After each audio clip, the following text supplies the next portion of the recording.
1970-এ পূর্ব পাকিস্তানের অন্য রাজনৈতিক নেতারা স্বাধীনতার দাবিতে আন্দোলন করতে চাইলেও শেখ মুজিব পাকিস্তানিদের পাতানো নির্বাচনে অংশ নেন। 70-এর সেই নির্বাচনে আওয়ামী লীগের পোস্টারগুলোতে সবার উপরে লেখা ছিল পাকিস্তান জিন্দাবাদ। মুজিবের এমন পাকিস্তান প্রীতির কারণে মাওলানা ভাসানী সবচেয়ে বেশি ক্ষিপ্ত হয়েছিলেন। বাংলাদেশের স্বাধীনতা যুদ্ধ দলিলপত্র 2য় খণ্ডের 721 পৃষ্ঠায় বলা হয়েছে, মাওলানা ভাসানী শেখ মুজিবুর রহমানকে পাকিস্তানের প্রধানমন্ত্রী হওয়ার চেয়ে বাংলার সংগ্রামী বীর হবার পরামর্শ দিয়েছেন। একই দলিলে শেখ মুজিবের প্রতি আহ্বান নামে একটি অধ্যায়ে বলা হয়েছে, পূর্ব পাকিস্তানের স্বাধীনতা সংগ্রামে অংশগ্রহণ করার জন্য আওয়ামী লীগ প্রধান শেখ মুজিবের প্রতি আহ্বান। ভাসানী শেখ মুজিবকে বলেন, মুজিব, তুমি স্বাধীন পূর্ব পাকিস্তানের সংগ্রামে যোগ দাও। যদি আমেরিকা ও ইয়াহিয়ার স্বার্থে কাজ করো তাহলে আওয়ামী লীগের ধ্বংস অনিবার্য। এসবই প্রমাণ করে শেখ মুজিব স্বাধীনতার পক্ষের আন্দোলনে যোগ দেননি। 1971 সালে 7ই মার্চের আগ পর্যন্ত শেখ মুজিব বাংলাদেশের স্বাধীনতার কোনো দাবি তোলেননি। তবে 7ই মার্চের ভাষণের পর কিছুটা সন্দেহ তৈরি হয়েছিল শেখ মুজিব আসলে কি চান সেটা নিয়ে।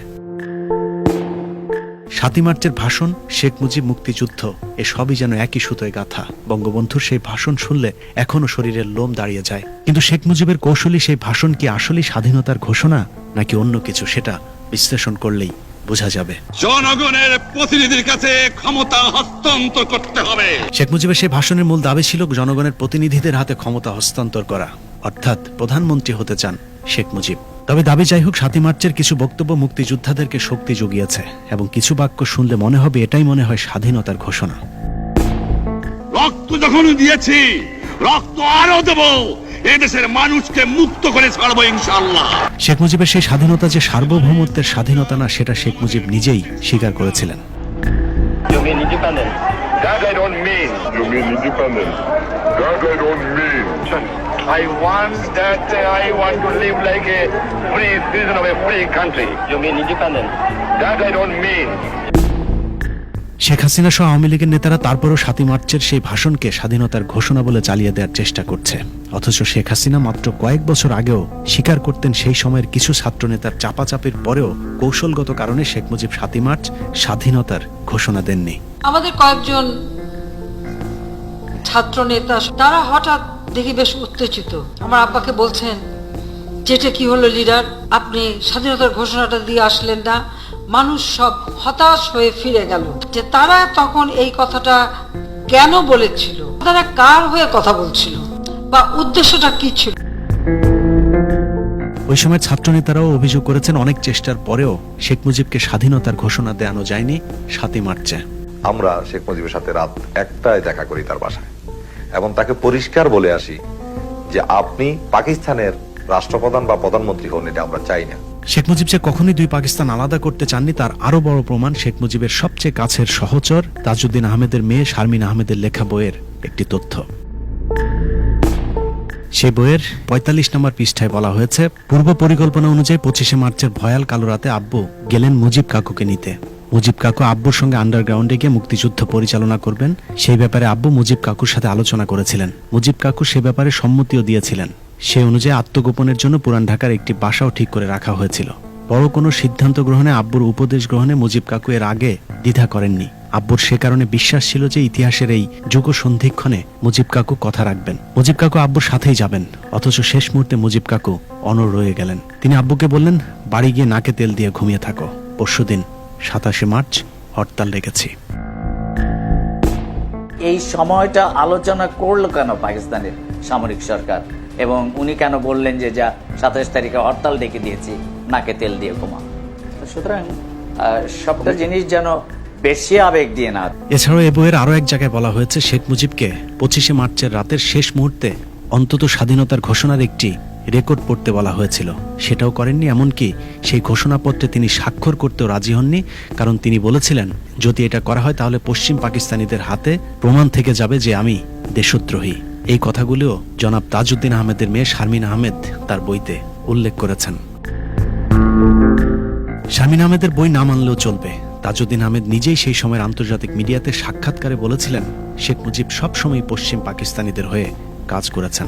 Sheikh Mujibur Rahman has not committed anything against the West Pakistanis or West Pakistan as such.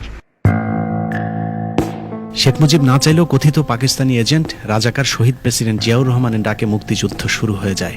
Tajuddin, Ziaur Rahman, ওসমানীদের নেতৃত্বে মুক্তিযুদ্ধ যখন শুরু হয় তখনও ক্ষমতা নিয়ে দ্বন্দ্বে লিপ্ত ছিল মুজিব বাহিনী। শেখ মুজিব জেলে থাকলেও শেখ মুজিবের ভাগ্নে শেখ ফজলুল হক মুনি মুজিব বাহিনী নামে একটি মুক্তিযুদ্ধ বিরোধী বাহিনীর নেতৃত্ব দেয়। পুরো মুক্তিযুদ্ধের শুরু থেকে শেষ পর্যন্ত শেখ মুনি ও তাজউদ্দিন গ্রুপের মধ্যে দ্বন্দ্ব চলেছে।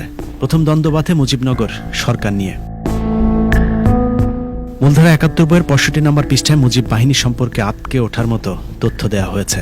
তারা এই সরকারকে স্বীকার করে না, অর্থাৎ মুজিব বাহিনী প্রবাসী সরকারকেই স্বীকার করেনি। বস্তুত এই বাহিনীর সদস্য ভুক্তির জন্য সর্বাধিনায়ক হিসেবে শেখ মুজিবুর রহমান এবং তার অনুপস্থিতিতে শেখ ফজলুল হক মুনির প্রতি আনুগত্যের অঙ্গীকার করেই শপথনামা পাঠ করা হয়। ৭১-এর মে মাসে অনেকটা প্রকাশ্যে আলোচিত হতে থাকে রয়ের এক বিশেষ উপসংস্থার অধীনে শীঘ্রই দেরাদুনের অদূরে চাকরাতায় এদের জন্য বিশেষ ট্রেনিং শুরু হতে চলেছে। জুন থেকে এদের ট্রেনিং শুরু হয়, নভেম্বর পর্যন্ত অব্যাহত থাকে। প্রশিক্ষণপ্রাপ্ত এদের প্রথম দল আত্মপ্রকাশ করার সঙ্গে সঙ্গে একথাও স্পষ্ট হয় যে এই বাহিনী পরিচালনা ও নিয়ন্ত্রণের ক্ষেত্রে কর্নেল ওসমানী বা বাংলাদেশ সরকারের কোনো এখতিয়ার নেই। বইয়ের ৬৭ নম্বর পৃষ্ঠায় বলা হয়েছে, মুজিব বাহিনী এতটাই উচ্ছৃঙ্খল, অন্তর্ঘাতমূলক এবং মুক্তিযুদ্ধ বিরোধী কার্যকলাপ শুরু করে যে শীঘ্রই মুজিব বাহিনীকে মুক্তিযুদ্ধ কমান্ডের অধীনে আনা না হলে মুক্তিযুদ্ধের সর্বাধিনায়ক জেনারেল ওসমানী পদত্যাগ করবেন বলে তাজউদ্দিনকে সাফ জানিয়ে দেন। মূলধারা ৭১-এর ৬৬ নম্বর পাতায় বলা হয়েছে, বিভিন্ন সূত্রে প্রকাশ পায় মুজিব বাহিনীর কেবল প্রশিক্ষণ নয়, অস্ত্রশস্ত্র ও যাবতীয় রসদের যোগান আসে রয়ের বিশেষ উপসংস্থা থেকে এবং উপসংস্থার প্রধান জেনারেল উবান গেরিলা প্রশিক্ষণ ও ব্যবস্থাপনা বিশেষজ্ঞ হিসাবে মুজিব বাহিনী গড়ে তোলার দায়িত্বে রয়েছেন। একই পাতায় বলা হয়েছে, পক্ষান্তরে ক্ষেত্রবিশেষ মুক্তিযোদ্ধাদের অস্ত্র কেড়ে নেয়া, তাদের অনুগত্য পরিবর্তন করতে চাপ প্রয়োগ করা এবং প্রবাসী সরকারের মন্ত্রিসভার বিরুদ্ধে প্রকাশ্যে বিদ্রোহ প্রচারণা চালানোর মাধ্যমে কেবল যে মুক্তিযুদ্ধকে ভেতর থেকে দুর্বল করে ফেলা হচ্ছিল তা নয়, অধিকন্তু আশ্রয়দাতা দেশের অর্থাৎ ভারতের উদ্দেশ্য সম্পর্কে এক সন্দেহের আবহাওয়াকে উৎসাহিত করে তোলা হচ্ছিল। এত কিছুর পরও তাজউদ্দিন, জেনারেল ওসমানী, জিয়াউর রহমানের নেতৃত্বে বাংলাদেশ স্বাধীন হয়েছে। স্বাধীনতার পর রয়ের নিয়ন্ত্রণে থাকা মুজিব বাহিনী চলে যায় স্বাধীন বাংলাদেশের ক্ষমতার কেন্দ্রে। আর যুদ্ধ না করেও শেখ মুজিব হয়ে গেলেন জাতির পিতা, সেই সাথে অঘোষিত এক নায়ক। শেখ মুনির চক্করে শেখ মুজিব আগাগোড়া একজন মুক্তিযুদ্ধ বিরোধী হয়ে গিয়েছিলেন। মুক্তিযুদ্ধের কতটা কট্টর বিরোধী হয়েছিলেন সেটা বোঝা যায় সংসদে প্রথম মুক্তিযুদ্ধে নিহতদের স্মরণে একটি শোক প্রস্তাব উত্থাপনের মাধ্যমে। সেই শোক প্রস্তাবটি কত বড় প্রতারণা তা দেখলেই বোঝা যায়। যেহেতু মুক্তিযুদ্ধে শেখ মুজিব কিংবা তার মুজিব বাহিনীর কোনো কৃতিত্ব ছিল না, সে কারণে প্রস্তাবে মুক্তিযুদ্ধে অংশ নেওয়া গুরুত্বপূর্ণ ব্যক্তি, বীর শ্রেষ্ঠ কিংবা যুদ্ধে নেতৃত্ব দেওয়া ইস্ট বেঙ্গল রেজিমেন্টের গুরুত্বপূর্ণ ইউনিটের মুক্তিযোদ্ধাদের নাম এড়িয়ে যাওয়া হয়। বিপরীতে শুধুমাত্র নিজের পছন্দের কিছু মানুষের নাম স্মরণ করে শোক প্রস্তাব উত্থাপন করেন শেখ মুজিব। প্রস্তাবটি উত্থাপন করার সাথে সাথে প্রচন্ড হট্টগোল শুরু হয় সংসদে। বাংলাদেশ গণপরিষদ বিতর্ক বইয়ের প্রথম খণ্ডের ২৯ নম্বর পৃষ্ঠায় উল্লেখ করা হয়েছে, জনৈক একজন সংসদ সদস্য মুজিবকে বলেন শোক প্রস্তাবে মুক্তি বাহিনীর কথা উল্লেখ করা হোক। জনৈক সেই সংসদ সদস্যকে শেখ মুজিব চালাকি করে বলেন, আপনারা শান্ত হন, সবার নামই প্রস্তাবে আসবে, কিন্তু মৃত্যুর আগ পর্যন্ত আর কখনই সেই প্রস্তাব সংস্কার করা হয়নি।